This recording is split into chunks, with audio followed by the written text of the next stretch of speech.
Bienvenidos al campus virtual del ciclo 2019-1. Soy la profesora Débora Ponce del curso de Geografía y en la semana 13 tocaremos el tema de actividades económicas primarias en el Perú. Hoy día iniciaremos con el bloque de actividades económicas en el Perú. Como sabemos, estamos pasando a un nuevo bloque dentro del curso de Geografía que es de contenido más social. Hablamos de la parte de las actividades económicas, vamos a hablar luego de la demografía y de la ubicación territorial que nosotros mantenemos dentro del país. Cuando hablamos del bloque de actividades económicas en el Perú, sabemos que es un tema que también se trabaja en el curso de Economía por su misma naturaleza. Solo que en el curso de Economía vinculan más que todo los términos generales y definiciones del área de la economía. Mientras que nosotros vamos a tratar de priorizar la utilización de los recursos, cómo se clasifican los diferentes recursos naturales dentro del país y además cuáles son las ventajas y desventajas de las diversas actividades económicas. Una actividad económica permite satisfacer necesidades. Y como ya hemos visto en temas anteriores, la satisfacción de necesidades se realiza mediante la utilización de los recursos naturales. Entonces, una actividad económica permite que nosotros tengamos acceso a los recursos naturales. Las actividades económicas las vamos a clasificar en tres grupos. Siempre desde pequeños en el colegio nos han enseñado estos tres grupos, los cuales tienen nombres sencillos y corresponden al sector primario, sector secundario y el sector terciario. Dentro de cada uno de estos grupos vamos a tener también una subclasificación. Empezamos primero porque no podemos saltearnos de un sector primario a terciario porque mantienen también una secuencia. El sector primario brinda la facilidad de obtener el recurso natural. El sector terciario transforma el recurso natural en un nuevo producto. Y el sector terciario permite que nosotros tengamos acceso en nuestros hogares a dichos recursos ya modificados. Dentro del sector primario vamos a tener nosotros dos grupos. El primero, las actividades extractivas y luego las productivas. Una actividad extractiva es aquella que nos da los recursos naturales sin modificación alguna. Es decir, podemos utilizar el recurso tal y como lo obtenemos. Por ejemplo, la tala. Podemos construir directamente con las maderas o con los troncos de los árboles sin necesidad de hablar de tablones, triplés o de tipos de madera.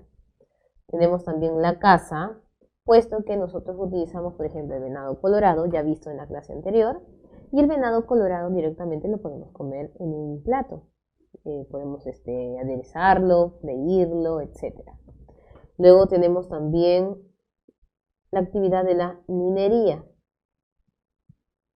porque sacar el mineral del yacimiento es minería. Transformar el mineral en un producto distinto o simplemente pulirlo ya sería una industria y ya sería en este caso sector secundario. Y la pesca, puesto que en la pesca al obtener un pececito, este pececito va a ser directamente consumido por el hombre en los hogares. Las actividades productivas tienen modificación, pero es modificar el proceso, no el producto. ¿Cuáles son estas dos actividades? Agricultura y ganadería. ¿Cómo hablamos nosotros de modificar el proceso? En la ganadería, por ejemplo, si nosotros queremos obtener leche, para obtener una mejor calidad de la leche, vamos a alimentar mejor a la vaca. Entonces, no estamos cambiando la leche, sino el animal que produce la leche. En la agricultura, si queremos que los productos no estén malogrados o que en su apariencia se vean no adecuados o feos, en este caso hacemos la utilización de un buen abono para la tierra para que el producto tenga una mejor calidad. pero no transformamos el producto, es decir, el fruto final. Cuando hablamos del sector productivo, nos referimos entonces al sector agropecuario, agro de agricultura y pecuario de ganadería. En el sector secundario vamos a hablar nosotros de actividades transformativas. La actividad transformativa por excelencia es la industria. Pero dentro del rubro del sector secundario también encontramos el sector de la construcción, porque con este oficio podemos nosotros transformar lo obtenido en minería no metálica, es decir, mármol, caliza, yeso, que nos permiten tener buenas edificaciones. Y el sector terciario habla de actividades distributivas. La actividad distributiva por excelencia es el comercio, pero cuando nosotros hablamos de este sector, también nos referimos a los servicios. Los servicios son nada más y nada menos las diferentes profesiones a las que nosotros nos dedicamos. Se podría decir que casi siempre los que vivimos en Lima Metropolitana o en Callao tenemos la mira de estudiar o seguir una profesión vinculada a este rubro de servicios. Los servicios no son nada más y nada menos que nuestros derechos. Tenemos el derecho a la educación y recibimos un servicio educativo. Lamentablemente, en los países no desarrollados, el derecho no es impartido en la misma calidad en un servicio público y privado. Pero en otros países, muchas veces hasta el servicio público es mucho mejor. De allí vienen las clásicas frases que utilizan en las movilizaciones los diversos sectores de los servicios, que corresponde a, por ejemplo, ¿no? La salud no es un servicio, sino es un derecho, o la educación no es un servicio, sino es un derecho, priorizando la calidad presente tanto en privados como en empresas públicas. Hoy día solo trabajaremos el sector primario y la próxima semana desarrollaremos los conceptos del sector secundario y terciario. Iniciaremos por las actividades productivas, haciendo hincapié primero en la agricultura. Se dice que la agricultura es una actividad madre por excelencia en el Perú y que se da gracias a ciertas características geográficas que presenta nuestro país. Por otro lado, se genera más ganancias o divisas en el caso del comercio exterior frente a los productos agrícolas o dentro del comercio interno.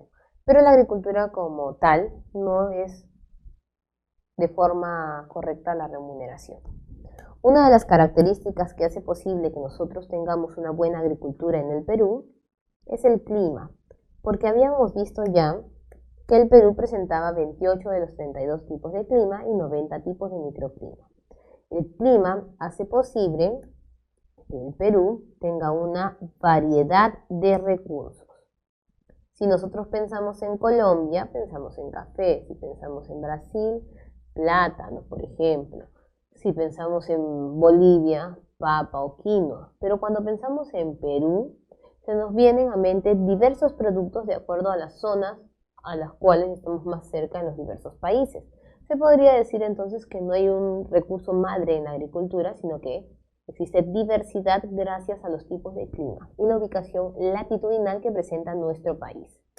Otro punto que genera potencia para la agricultura es el contenido del agua, es decir, las reservas de agua continental.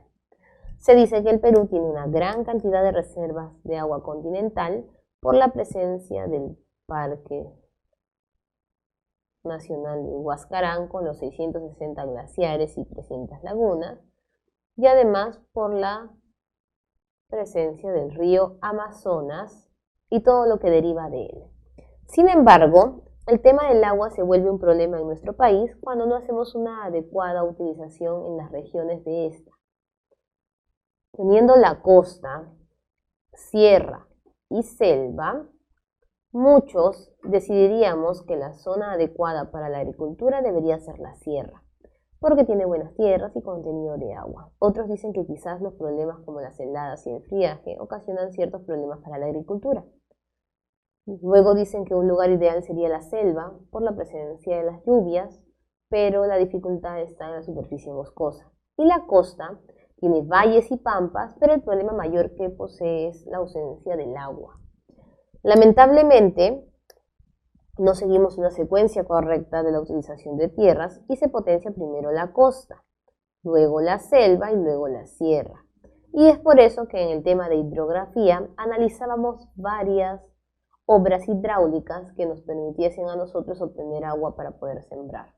Y además que los ríos mismos eran irregulares, entonces no tenían agua durante todo el año. Luego viene el tema del suelo. Un suelo agrícola es un suelo fértil y se dice que en el Perú existen diversos suelos con fertilidad.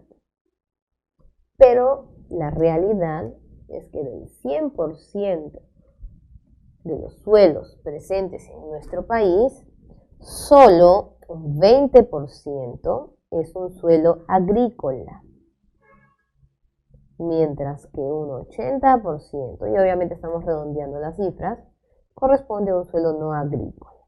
No es que el suelo no genere dinero, solo que el suelo no agrícola es utilizado, por ejemplo, para la ganadería, para la tala, minería, o hasta para el mismo hombre para que pueda vivir, hacer transporte, entre otras cosas. Y un problema mayor es que del suelo agrícola, que es un 20%, solo utilizamos debidamente más del 50%, que es menos de 60%, como tierra de cultivo, porque menos del 50%, que se le llama tierra de no cultivo, no es adecuadamente utilizada.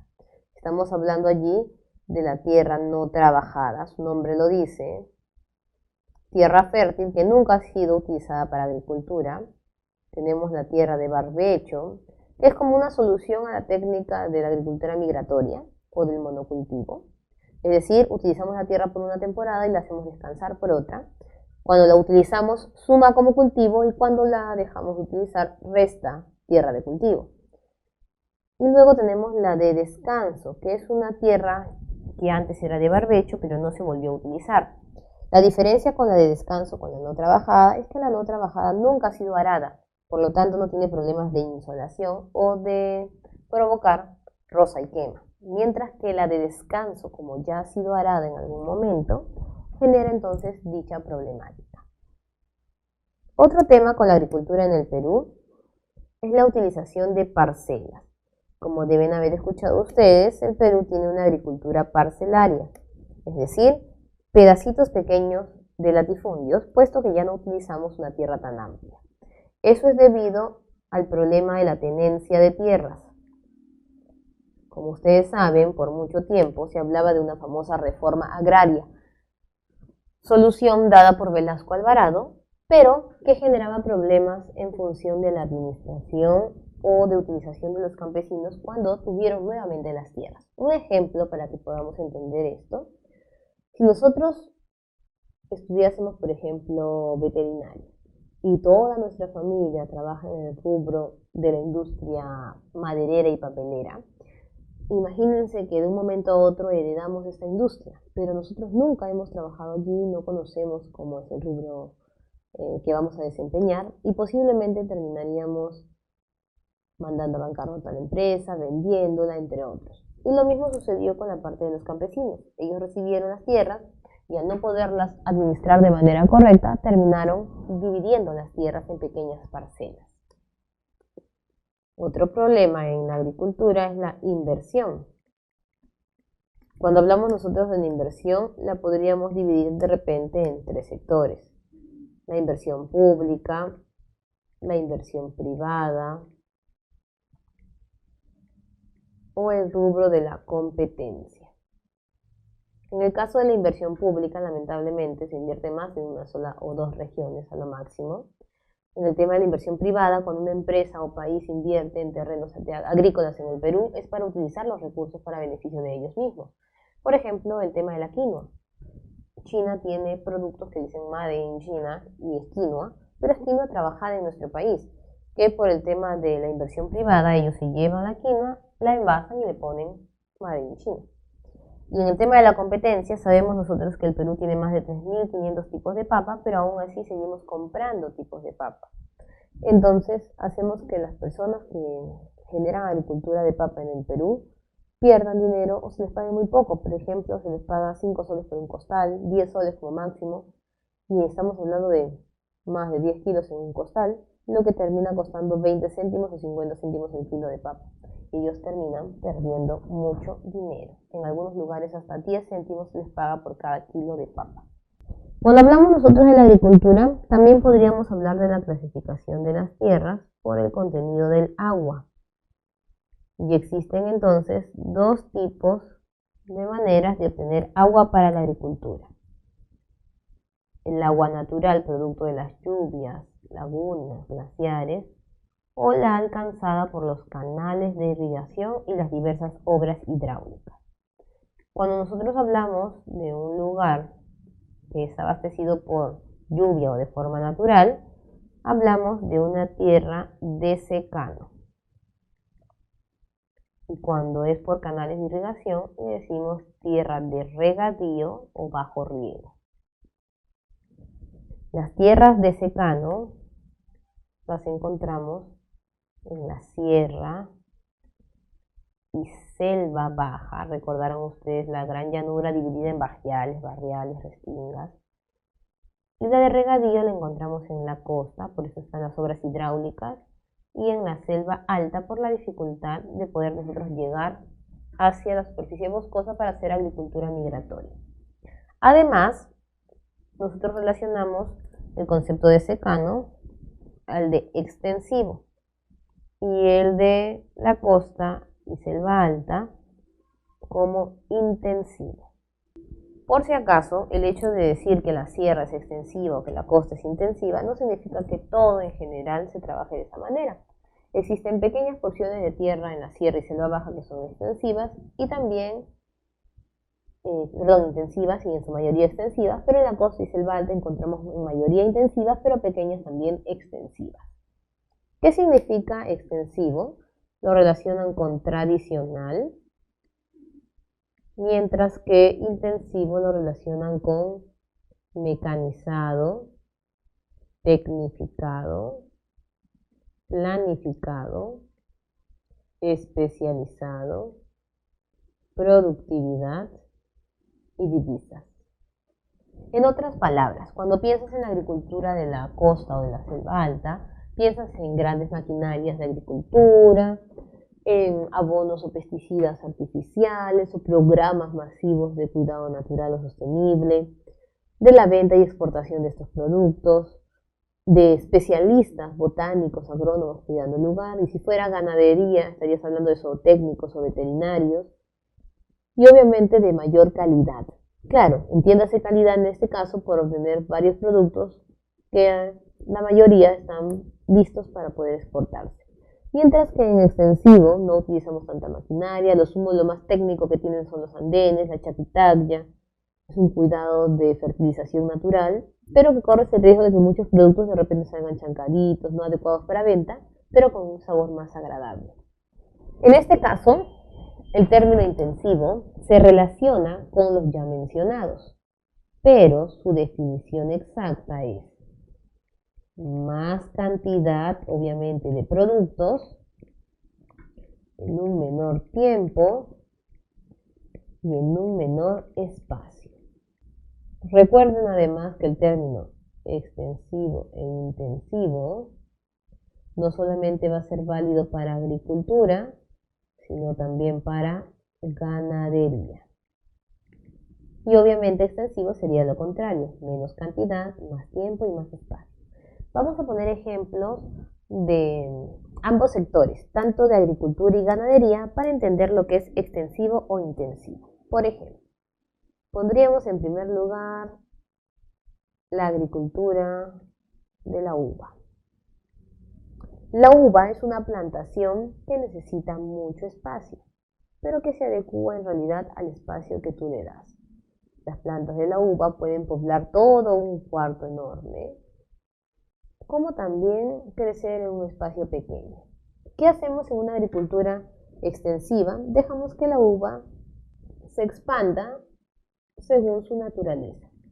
¿Qué hacemos en la zona intensiva? Evitamos que la uva se expanda para que perjudique otros cultivos y los amarramos en ciertos muros o tablones como hornos de pan, regulando su espacio. Otro ejemplo serían los productos de supermercado. Por ejemplo, vamos a poner verduras. Una verdura de supermercado que casi siempre es intensiva, es hermosa a la vista, casi la mayoría son orgánicas, algunas forzadas a crecer con carbono, por eso que parece que estuvieran más maduras más rápido de lo normal, pero adentro todavía les falta madurar. Mientras que una verdura de la sierra es más pequeña quizás, no tiene una tonalidad tan brillante, pero su sabor es exquisito. Si hablamos de ganadería, pondríamos el ejemplo del pollo. Todos hemos visto que un pollo para crecer toma su tiempo, tanto desde la incubación por una gallina ponedora, como además también del crecimiento y alimentación del mismo, teniendo temporadas de descanso. Pero en el caso del pollo de ganadería intensiva, es un pollo criado por masificación. Por ejemplo, colocan en una incubadora 300 a 500 pollos, o huevitos en este caso, los alumbran con focos y los obligan a que puedan nacer rápidamente los pollitos. Y se les da alimentación continua, evitando que descansen largos periodos de tiempo, prendiéndoseles la luz rápidamente. Y además también cuando vemos que están creciendo, les van inyectando ciertos nutrientes para que el pollo se vea más grande y muchas veces los fuerzan a crecer. En el caso de las vacas también sucede lo mismo. El ganado vacuno extensivo es un ganado donde la vaca se desplaza a sus anchas con otros animalitos, come a sus horas y cuando desea. Mientras que la vaca intensiva casi siempre es reproducida, por ejemplo, en masificación. Ponen varias vacas, un solo toro que se encarga de reproducir a estas vacas y hasta muchas veces se les hace inseminación artificial. Hemos visto en varios reportajes que el ganado vacuno en otros países ya un poco más forzado todo este tipo de alimentación, que les hacen como un agujero en la barriga y por allí se les introduce la comida para que vaya más rápido a una de sus barrigas. Ese es el problema entonces de lo que vendría a ser la ganadería intensiva. Casi siempre se prioriza la cantidad y no la crianza del animal o de la reproducción adecuada de cierta planta o cierto animalito. Muy bien, ahora pasaremos a revisar en nuestra separata las regiones productoras, en este caso agrícolas, para recordar cuáles son las más importantes. Por ejemplo, vamos a ver nosotros que se inicia con el tema del café. Cuando pensamos en café, nosotros pensamos inmediatamente en selva alta, siendo una de las zonas más importantes la zona de Junín y Cusco. En el caso de las zonas de café, la zona por excelencia es Chanchamayo, la zona de Oxapampa, pero vamos a encontrar como lugar favorito la tierra del café en Villarrica.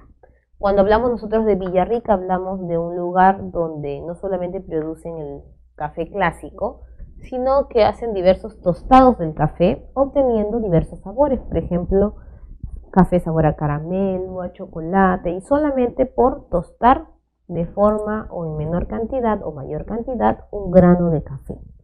En la plaza de Villarrica vamos a ver nosotros que cuando es su aniversario, ellos realizan en la plaza una cafetera grande e invitan café a todos los que visiten el lugar. Cuando hablas de café también recuerda que estás hablando de un cultivo ancho y amplio, es decir, casi siempre donde se siembra café no se siembra otro producto. Luego tenemos nosotros la caña de azúcar, el arroz, el maíz amiláceo, que su zona de mayor producción vendría a ser la zona de la costa norte. En el caso del arroz se exporta más el de la selva de San Martín, pero se utiliza más el de Jequetepeque en Lambayeque.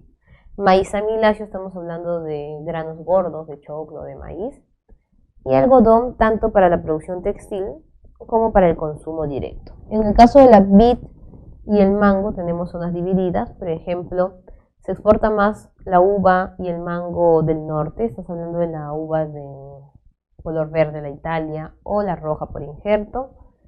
Y estás hablando del mango grande o también el mango verde que se come con sal en la zona del norte del país, que no es un mango dulce con sal, sino es un sabor distinto y una contextura distinta también.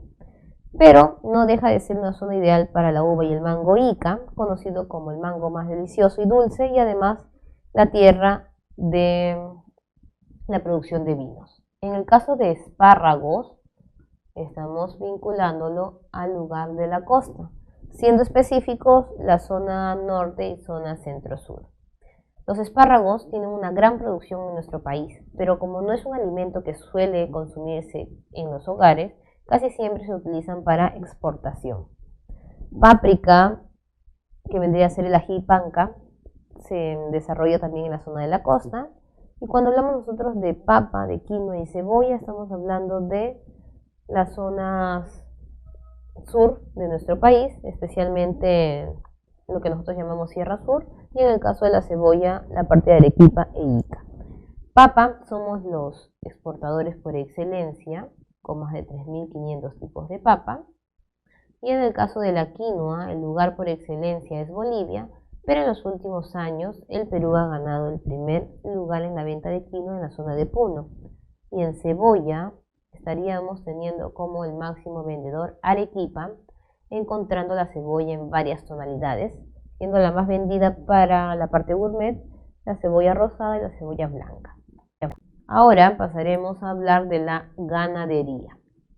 Como ya hemos mencionado, la ganadería se vincula bastante a la agricultura por los términos de intensivo y extensivo. En el caso de la ganadería, el animalito puede ser utilizado para consumo directo en alimentación, en vestimenta, para tracción, que es cuando los animalitos los utilizan para arar en el campo, animal de carga o animalito para deporte. Y vamos a hablar de algunos tipos de ganadería más utilizados en el Perú, como es el ganado vacuno. Tenemos nosotros diversos tipos de raza. Casi siempre en ganadería vas a escuchar el término criollo o cruzado. Como sabemos nosotros, la tierra de la ganadería por excelencia es Europa, pero en el caso de Sudamérica tenemos también exclusividades, y la mayor exclusividad es el cruce de los diversos tipos de animal. Para Europa mantener las razas puras es ideal, mientras que para Sudamérica tener un animalito que pueda servirnos para diversas actividades es mejor. En el caso del ganado vacuno hay mayor cantidad de criollos, pero encontramos 3 razas puras. La Brown Swiss, utilizada para la Swiss Light de mantequilla, por eso viene el término. Brown, porque el color de esta vaquita es totalmente marrón. Y esta vaquita nos va a servir a nosotros para carne y para leche. Luego tenemos la vaca Holstein, la clásica vaca blanca con manchas negras o blanca con manchas marrones. Es la vaca lechera por excelencia, que viene de Holanda.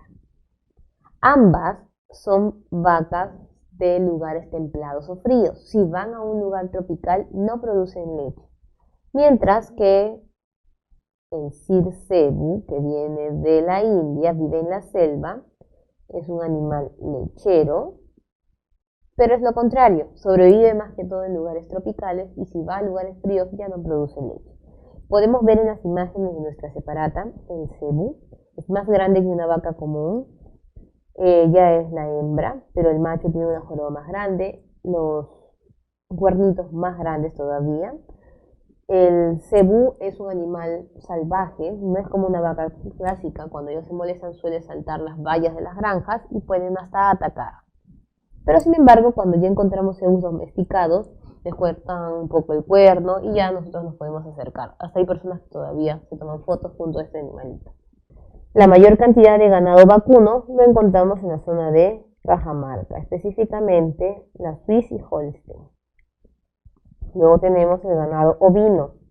Estamos hablando de las ovejitas son más que todo utilizadas para lana, mientras que comemos el carnero y cordero, es decir, el macho y la cría. Igual tenemos también animalitos criollos, pero encontramos 3 razas puras. La Corriedale, que es la clásica oveja blanca, lana blanca. La Sharping Down, que es de color negro y marrón. Y la Black Belly, viene la India también, su nombre lo dice, es de lana negra, pero es más alto su cuellito porque es más que todo tropical. Luego tenemos nosotros el ganado de alpacas. Vamos a encontrar también las cruzadas, pero encontramos dos razas puras en nuestra zona. Huacaya, que es la alpaca utilizada para carne seca, y también para ropa. Recuerden que la alpaca bebé es la ropa más cara que nosotros podemos encontrar de los camélidos. Y tenemos la suri, que es, a diferencia de la huacaya tiene un pelaje corto y la suri tiene un pelaje mucho más largo, lo podemos ver en la imagen de la separata. Tiene como el pelaje trenzado. Y si la huacaya bebé es cara, imagínense una bebé suri. Sería entonces una de las ropas más caras para conseguir para nosotros. Más que todo se utiliza para la obtención de la lana. Luego tenemos nosotros el ganado porcino. Tenemos el clásico ganado porcino rosadito utilizado para embutidos. La carne de cerdo es considerada una de las más nutritivas y la que tiene menos colesterol. Pero en el caso de Sudamérica, la presencia del ganado porcino criollo hizo entonces que la carne, la mezcla de este tipo de colores de animalitos, generó un animalito de varios colores, de varias manchas, que a simple vista no es agradable, pero sin embargo es el que presenta mejor carne a nivel mundial. Luego tenemos nosotros la crianza de las aves, las avícolas. Tenemos allí la presencia de los pollos, en primer lugar. Sabemos que los pollos vinieron más que todo a la zona de Lima a partir de los años 75 con el hijo de Morales Bermúdez y la crianza de este animalito. Antes comían más que todo pato, pavo, gallina. Luego tenemos otros tipos de animales ya, destacándose por ejemplo las cabras, en la zona de Piura, leche y queso de cabra, uno de los más ricos, la crianza de cuy en la Sierra Sur, conejos en la costa y el ganado equino, porque ustedes saben que por ley podemos comer caballo. En el camal vas a encontrar carne de ganado vacuno y carne de ganado equino. En una época, en los años 90, la gente era estafada porque le daban equino en vez de vaca. Y el equino en realidad es una carne de un buen sabor y calidad y nutrientes, pero obviamente no estaba bajo supervisión del Ministerio de Salud. Ahora se permite, como ustedes saben, en Europa hay un consumo masivo de equino y por el contrario los cuyes para ellos son mascotas, mientras que para nosotros es al revés, comemos cuy, pero no imaginamos mucho comer carne de equino. Luego tenemos vinculado a la ganadería dos actividades que quizás no son directamente ganaderas, pero guardan relación, que es la sericultura, que es la crianza de gusanos de seda. Los gusanos de seda son de China y son traídos para rehabilitarse en el Perú en la zona de Tingo María. No es usual verlos transitando en el bosque porque los gusanos de seda suelen dañar el ambiente.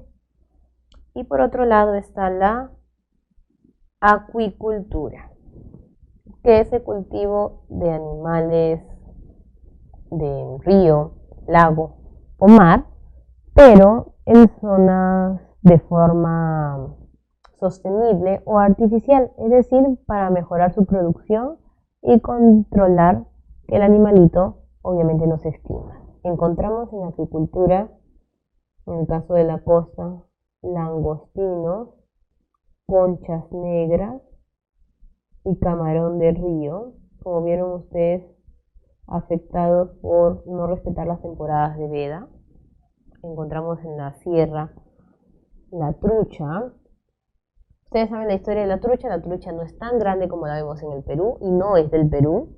Fue traída a la zona de Junín para salvar la reproducción de esta especie. El animalito llega a las lagunas de Junín y se consume casi todos los pececitos que habían allí, siendo una depredadora en el lugar. Por eso le dicen la piraña andina, porque encontraron casos en que truchas se comen entre sí.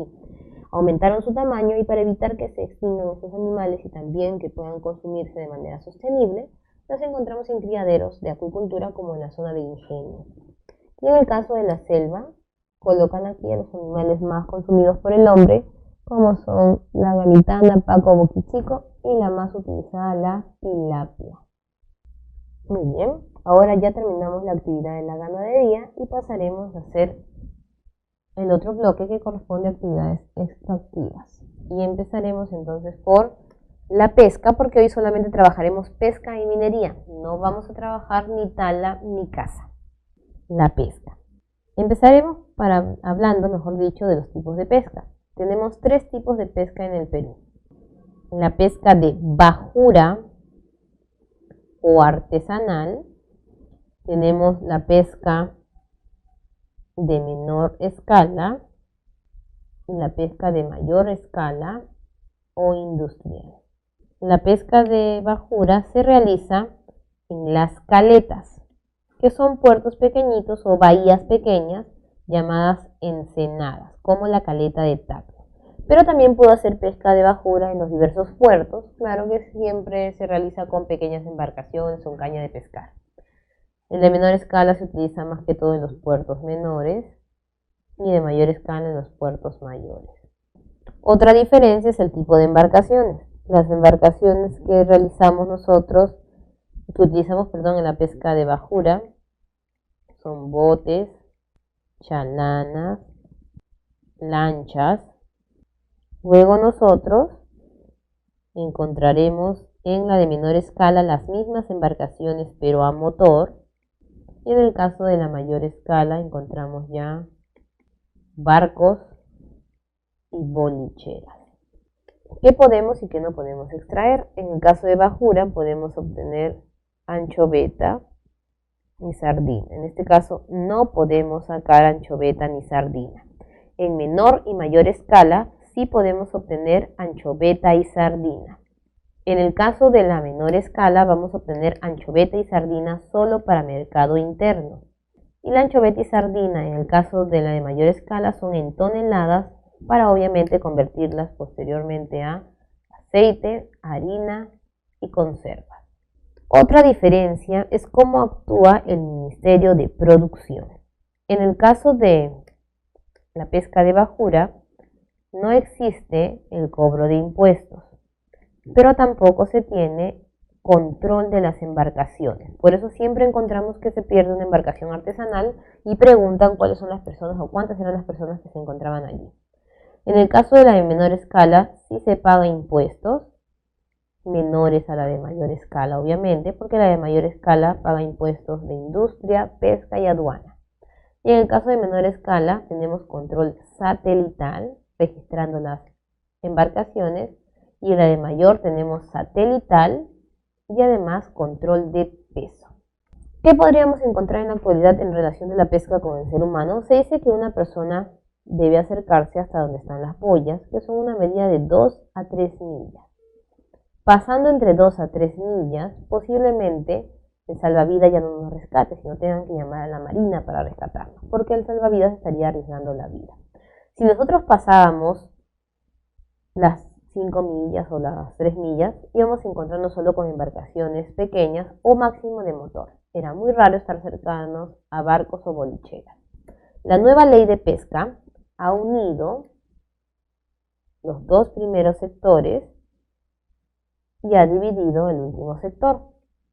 Al primer sector le ha colocado el nombre completo de artesanal o menor escala, y al segundo sector le ha mantenido el nombre.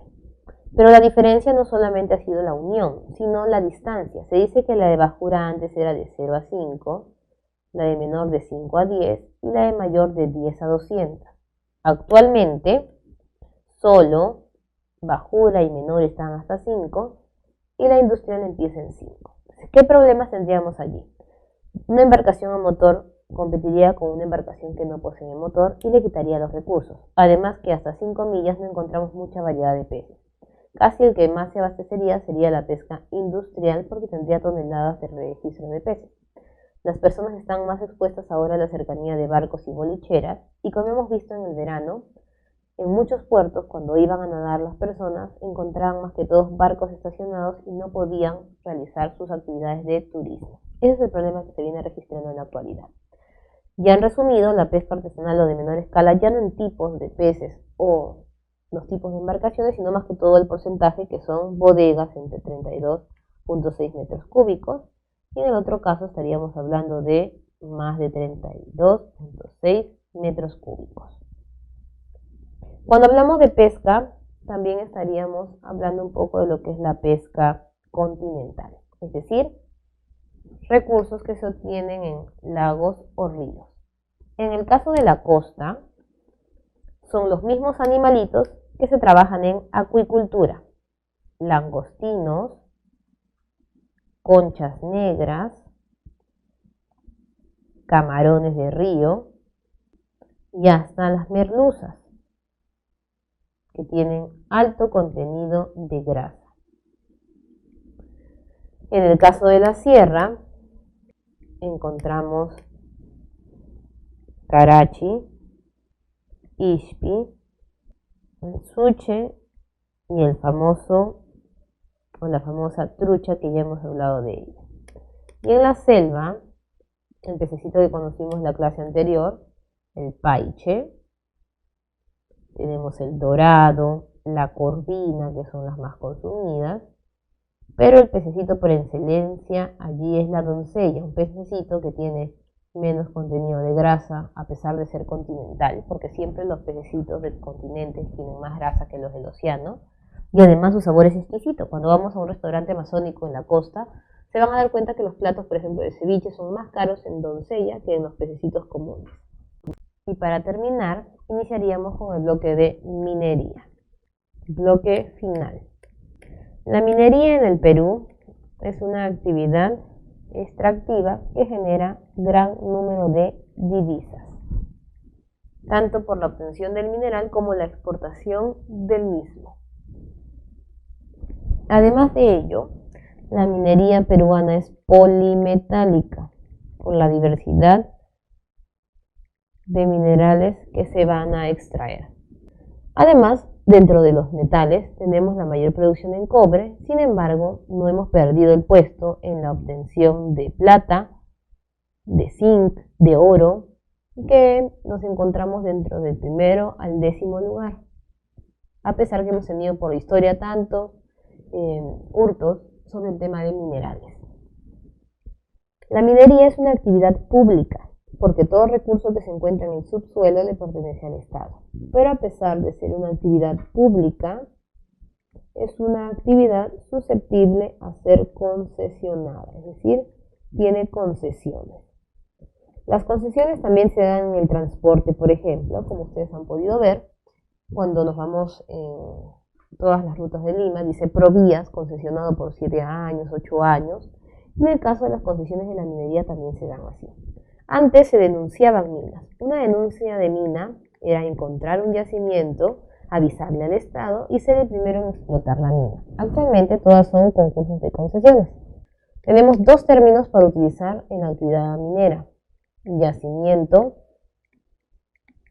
y mina.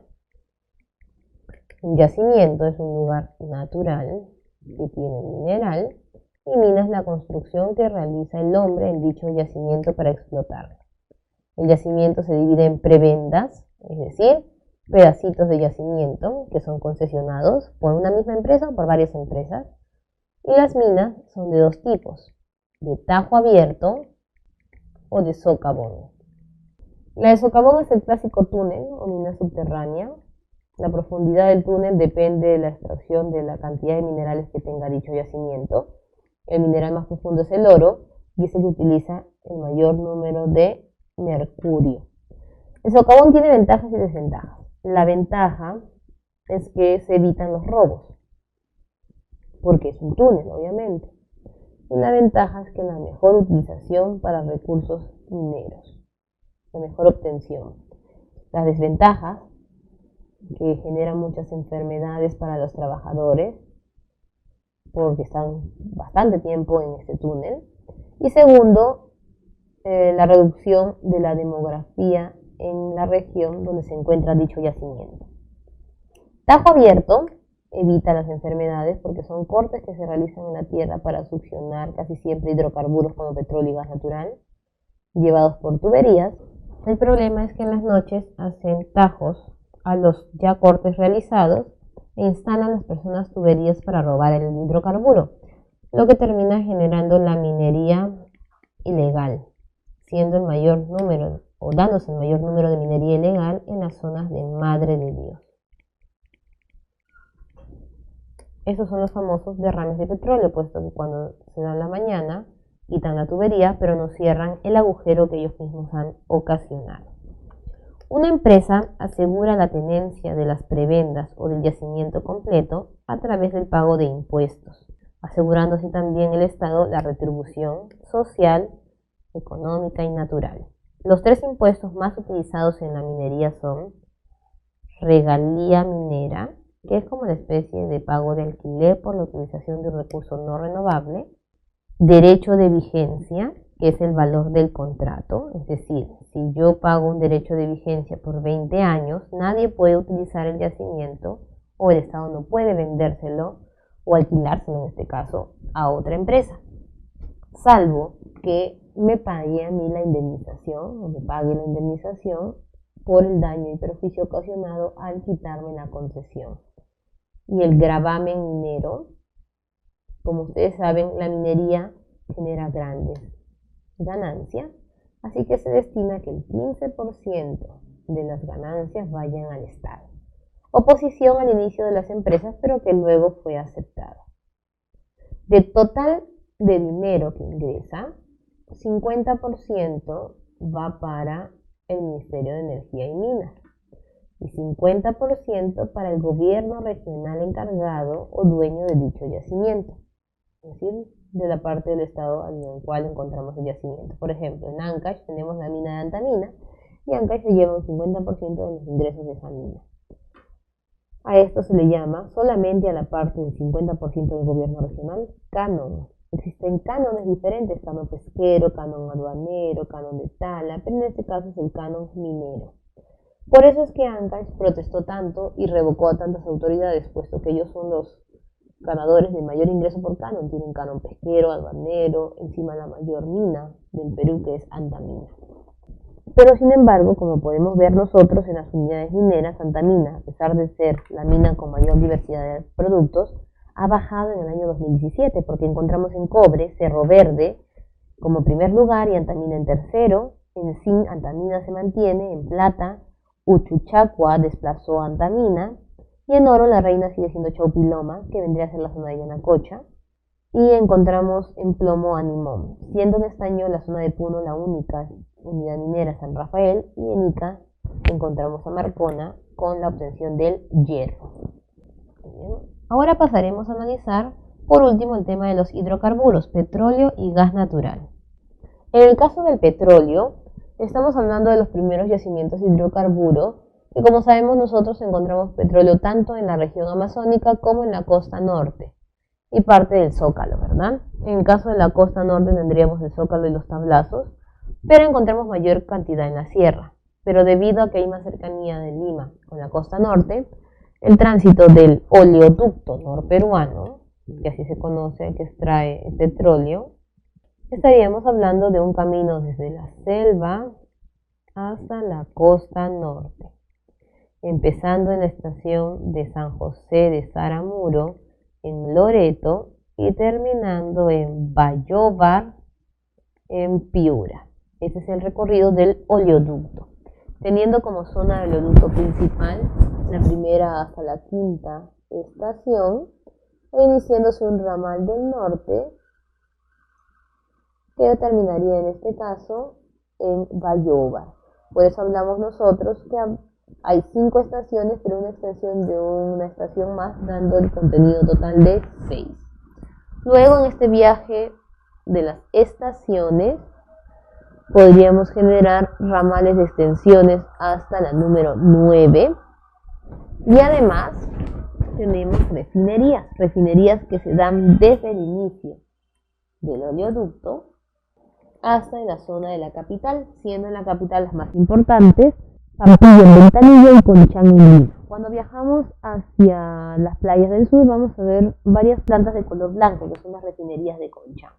¿Qué es una refinería? Es una planta que transforma el petróleo en combustible, plástico, pinturas o cosas similares, pero que en otros países, por ejemplo en Estados Unidos, hablan de 3 lugares, es decir, oleoducto, destilería y refinería, siendo para nosotros una refinería lo que ellos llaman destilería, y más bien en una refinería, por ejemplo, Estados Unidos realiza zapatillas, correas, carteras, entre otros con petróleo. Por eso para ellos el petróleo es tan importante, aunque la utilización de este no es algo sostenible. En el caso del gas natural estaríamos hablando de una construcción llamada gaseoducto. El gaseoducto tiene varias empresas explotando los yacimientos, siendo el yacimiento más importante Camisea en Cusco, llegando a ser la primera empresa en explotar los yacimientos, también en dar la oportunidad a universitarios a que trabajen allí, luego dándoles el título para ser los administradores de dicha planta de gaseoducto, generándose luego nuevas empresas como Quinteronia o Haitía en Ucayali y Talara en Piura, y ahora construyéndose también los gaseoductos de la zona sur. ¿Cuál es la ventaja de repente de tener gas natural o no utilizar petróleo? El gas natural es mucho más cómodo. Las personas que tienen gas natural en su casa pagan recibos de 10 a 15 o 20 soles. Segundo, es más seguro, porque obviamente tienen válvulas que le permiten cerrar el gas natural. En cambio, en el caso del balón de gas es mucho más peligroso. También hablamos de la utilidad, porque el gas, cuando tenemos balón de gas, tenemos que poner un balón de gas en cada lugar que utilice, obviamente gas. Y cuando tenemos gas natural, utilizamos nosotros hasta las termas con gas natural, ahorrando en electricidad. El único problema quizás sería el valor de la instalación, pero se puede pagar por partes y esto ocasiona al final un ahorro para el hogar. Las dos construcciones son consideradas construcciones modernas. El petróleo por el oleoducto es una construcción japonesa que quizás por el tiempo que ya tiene tuvo también problemas de derrame de petróleo, pero muchos de estos derrames, como hemos visto, son a causa de la minería ilegal. Recordar que no solamente existe minería ilegal, sino también tenemos minería informal, que no es lo mismo, porque la informal realizan actividades en zonas permitidas, además quizás no pagaban los impuestos completos y ahora están iniciando o se están regularizando, mientras que la ilegal lo hace en zonas prohibidas, que son áreas naturales de protección, en lugares no destinados porque hay animalitos, o nunca tienen el interés de formalizar. Ahora, jóvenes, vamos a pasar a resolver algunas preguntas que nos van a permitir a nosotros aclarar las dudas sobre el tema. Primera pregunta. La actividad agrícola tiene una importante presencia en la escena nacional por la gran participación de la población económicamente activa, sino además en la tecnificación de la misma con fines de la agroexportación acorde a las exigencias del primer mundo. A partir de lo expuesto, identifique las alternativas correctas relacionadas con la actividad descrita. 1. Las regiones de Pasco y Junín son áreas productoras de café, y esto es verdadero debido a que Junín y Pasco conforman la zona conocida como Selva Alta, que vendría a ser Amazonas, San Martín y la zona conocida como Ceja de Selva, que en este caso son las regiones de la sierra pegadas a la selva. La producción de espárragos se realiza en los valles longitudinales y esto es falso. ¿Por qué? Porque sabemos nosotros que el espárrago se produce en la costa y valle longitudinal corresponde a la selva alta. En la sierra peruana solo se realiza una agricultura tradicional y de secano. Si sabemos bien que esto es en mayor instancia, el término solo lo invalida porque estamos hablando de que no todas las tierras son necesariamente extensivas, existen pequeñas tierras intensivas. El aumento de la producción de quinoa se da por su alto costo en el mercado mundial y eso es verdadero porque últimamente se compra más quinoa, se vende más quinoa y además el Perú queda en los primeros lugares. Tendríamos como respuesta la 1 y la 4, siendo la letra D. 2. Los estudiantes de la carrera de zootecnia analizaron los resultados de la encuesta nacional agropecuaria, donde se registra la disminución de la población pecuaria, debido a la ocurrencia de heladas y sequías. Como ya hemos visto, hace mucho tiempo hicimos el tema de los problemas climáticos, destacándose las heladas para la sierra y las sequías para la parte también de la sierra, pero en diferentes etapas. Heladas en temporadas de un invierno crudo, junto con la altitud, y las sequías, especialmente en las temporadas de veranos fuertes para la costa, como son los veranos del fenómeno del Niño. Entonces, tendríamos nosotros, ¿cuándo se darían estas anomalías? ¿En qué meses y quiénes se verían afectados? Mayo y julio podría ser, porque es una temporada para las heladas, no tanto para las sequías. Afectando ovinos y alpacas, también podría ser correcto. Agosto y septiembre, intensificando la depredación de la trucha. Entonces se supone que cuando nosotros hablamos de problemas, hay una disminución de la caza o utilización de un tipo de animal, porque acá dice depredación, y además porque casi siempre que hay heladas no tenemos tanto problemas con la laguna en sí, sino más que todo con los animales que se encuentran fuera de esas lagunas. Mayo y julio por la presencia del fenómeno del Niño. En primer lugar, no podríamos relacionar mayo y junio con el fenómeno del Niño. Y segundo, ya te están diciendo que más que todo es por helada y sequía, y Niño es para la costa y no en la región de la sierra. Abril y junio reduciendo la producción de cuyes. Los cuyes nunca se afectan por heladas y sequías, y la temporada tampoco es correcta. Diciembre a marzo es una temporada en que inicia el fenómeno del Niño, que podría ser verdadero para sequía pero no para helada, afectando vacunos, ovinos y camellos. Y quien puede coincidir más que todo con los dos fenómenos, con los animales y con la fecha exacta, sería entonces la letra A, puesto que en el caso del Niño, que si bien coincide con la sequía, no es todos los años, solamente en algunas temporadas. 3. Aquí es fácil porque relacionamos las zonas gasíferas. En este caso, Camisea es la primera que se dio en el Perú y lo relacionamos inmediatamente con Cusco, que es la mayor. Talara, por el término, inmediatamente lo relacionamos con Piura. Y Agüitía lo vamos a relacionar con la zona de Ucayali. Tendríamos así entonces 1C, 3A y 2B. En este caso sería la letra E. 4. La actividad minera es de vital importancia para el desarrollo de nuestro país, puesto que nuestra economía depende de ello. Determina el valor de verdad de los siguientes enunciados relativos a esta actividad económica. En el último quinquenio la minería es la principal fuente de divisas y esto es verdadero, compitiendo actualmente solo con el turismo. Más de 500.000 personas se dedican a la minería informal, eso también es correcto. Casi siempre todos se encuentran en Madre de Dios. Cerro de Pasco y La Oroya son ejemplos de minería ilegal. No, porque sabemos que Cerro de Pasco es una mina importante y La Oroya era una mina formal, solo cerrada por los temas de contaminación y por problemas de impuestos, que se volvió informal más no ilegal. La producción más importante de hierro proviene del norte, tampoco es correcto porque el hierro existe en Ica, Marcona, e Ica no es norte, sino es zona sur.